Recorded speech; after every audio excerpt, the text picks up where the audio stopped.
Wollt ihr wissen, was ich alles so esse tagsüber nach meiner Operation? Dann bleibt jetzt dran. Hallo liebe Sperrwurf-Freunde, ihr habt euch doch schon sicher gefragt, was ich denn so tagsüber zu mir nehme, also was ich esse und was ich vielleicht als Supplement zu mir nehme. Heute in diesem Video sage ich euch, was ich momentan esse, tagsüber, was für Portionen ich esse, morgens, mittags, abends, Zwischenmahlzeiten. Die Frage ist ja immer nicht, wie man isst, sondern was man isst. Deswegen arbeite ich jetzt seit der Operation mit einer Ernährungsberaterin zusammen, die mir einen Ernährungsplan geschrieben hat. Nachdem ich ihr zugeschickt habe, was ich so über den Tag esse, hat sie mir einen Ernährungsplan geschrieben und hat auch gemeint, momentan esse ich so roundabout 2700 bis 2800 Kilokalorien am Tag. Ich habe schon selbst das runtergesetzt, weil wenn der Körper merkt, man bewegt sich weniger, dann hat man auch ein bisschen weniger Appetit. So ist es bei mir zumindest. Sie hat gesagt, okay, ich habe es ein bisschen runtergeschraubt auf roundabout 2400 Kilokalorien, weil diese 300 bis 400 Kalorien, die man tagtäglich dann zusätzlich zu sich nimmt, könnte es passieren, dass so in 2 Monaten 2 bis 3 Kilo mehr auf den Hüften ist. Und das will ich natürlich nicht. Von daher hat sie mir, wie gesagt, einen Ernährungsplan geschrieben, speziell für mich. Und jetzt sage ich euch, was ich so über den Tag esse. Fange natürlich morgens an. Morgens mache ich immer meine Müsli-Bowl, meine Müsli-Schüssel mit Haferflocken. Haferflocken haben viele komplexe Kohlenhydrate und Ballaststoffe. Dementsprechend machen sie lang satt und sind auch für die Verdauung im Darm gut. Zusätzlich noch Hafer-Crunchy. Crunchy mache ich dann mit rein. Dass man noch ein bisschen, sage ich mal, was kaut.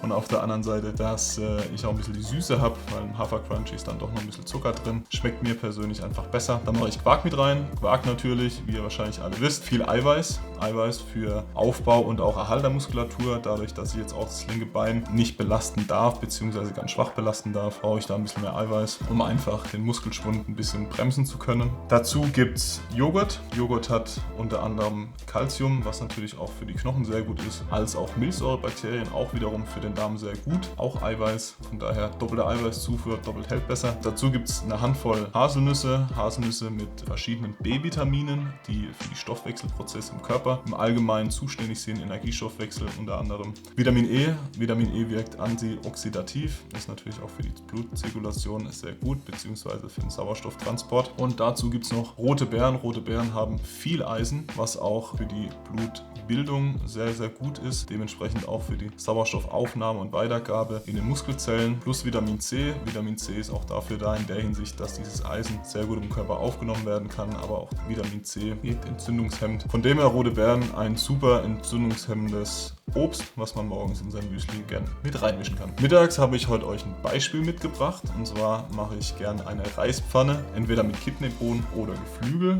zusammen mit auch verschiedenem Gemüse, je nachdem, was ich da dabei haben möchte. Der Reis ist dabei, weil auf der einen Seite hat er wenig Fett und auf der anderen Seite auch wieder viele komplexe Kohlenhydrate, was auch länger satt macht und auch für die Verdauung sehr gut ist. Die Kidneybohnen reich an Ballaststoffen, Eiweiß und auch Kohlenhydrate, dementsprechend auch wieder alles gut für die Verdauung, für den Muskelaufbau. Eiweiß, wie ihr wisst, bin ich ja eben schon drauf eingegangen, aber auch verschiedene B-Vitamine, Eisen, Magnesium, also verschiedene Mineralstoffe sind mit dabei. Kidneybohnen echt ein Must-Have in der Küche, kann ich nur echt weiterempfehlen und schmeckt super, super lecker. Oder wer natürlich auch Fleisch dazu haben möchte, Geflügel, eine Eiweißbombe, also viel Eiweiß, viel tierisches Eiweiß, hat auch wenig Fett, auch Mineralstoffe wie Zink, Eisen und auch viele B-Vitamine. Ich persönlich mache auch noch ein bisschen mehr Gemüse rein. Gemüse allgemein natürlich auch wegen den Ballaststoffen, Eiweiß, Vitamin, also selbst Gemüse, verschiedenes Gemüse. Ich persönlich mache gerne Zucchini rein oder Paprika in die Reispfanne, aber da ist man ja offen für alles, also da kann man gerne alles reinwerfen. Jedes Gemüse ist da super. Je unterschiedlicher das Gemüse, meiner Meinung nach,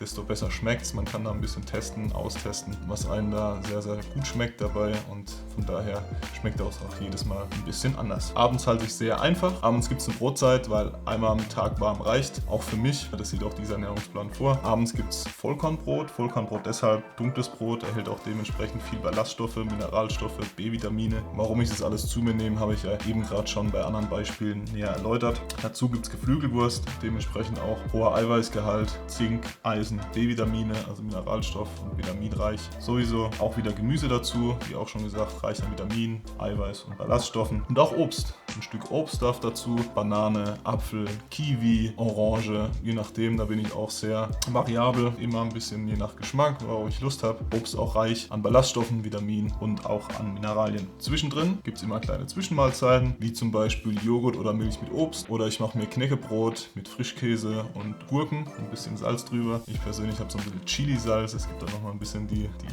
Würze, das Spicy. An der Gurke finde ich sehr, sehr lecker. Kann ich echt empfehlen. Super Snack für zwischendurch. Oder eine Handvoll Nüsse und dazu noch 1, 2 oder 3 verschiedene Obstsorten dazu. Zwischenzeitlich immer eine Kleinigkeit essen und immer wieder ein Glas Wasser trinken. Ich trinke momentan je nachdem so 2 bis 3 Liter, weil durch das Gemüse und durch das Obst nehme ich so viel Wasser zu mir oder Flüssigkeit im Allgemeinen zu mir, dass ich nicht noch zusätzlich meine 4 bis 5 Liter, was ich eigentlich tagtäglich trinke, noch zu mir nehmen müsste, weil dadurch, dass ich auch momentan gar keinen Sport mache, nur meine Übungen, die ich nebenbei mache vom Physio, mit nach Hause bekommen habe, beziehungsweise im Wasser joggen gehe, meine Wassergymnastik mache.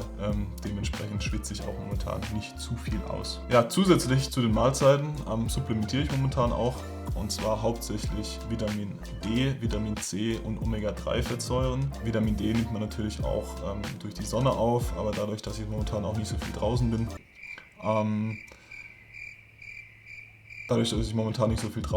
dementsprechend muss ich das anhand von Tabletten jetzt in dem Fall supplementieren. Vitamin C natürlich, Vitamin C ebenfalls. Obwohl ich sehr viel Obst und Gemüse esse, ist es natürlich auch gut, beispielsweise, wenn der Körper das Eisen dann auch aufnimmt, besser aufnehmen kann durch das Vitamin C, ist natürlich da auch gut, nochmal ein bisschen mehr zu supplementieren. Und bei den Omega-3-Fettsäuren ist ganz wichtig drauf zu schauen, dass 2 Säuren auf jeden Fall dabei sind. Jetzt muss ich kurz mal ablesen. Das ist einmal die Eicosapentaensäure, EPA, und einmal die Docosahexaensäure, DHA. Das sind 2 sehr, sehr wichtige, mehrfach ungesättigte Fettsäuren, die unbedingt in Omega-3 mit dabei sein sollen. Warum ich die zu mir nehme, ist, die haben einen positiven Einfluss auf die Stoffwechselprozesse, natürlich für die Muskulatur, dementsprechend auch für den Herzmuskel oder auch für den Sauerstoffverbrauch in den Muskelzellen. Also alles, was regenerative Prozesse mit beteiligt ist, sind Omega-3-Fettsäuren der Unterstützer schlechthin. Ein weiterer Vorteil dann von Omega-3-Fettsäuren, auch direkt nach der Operation, ist, dass es auch sehr, sehr entzündungshemmend wirkt. Das heißt, die Entzündungsstoffe,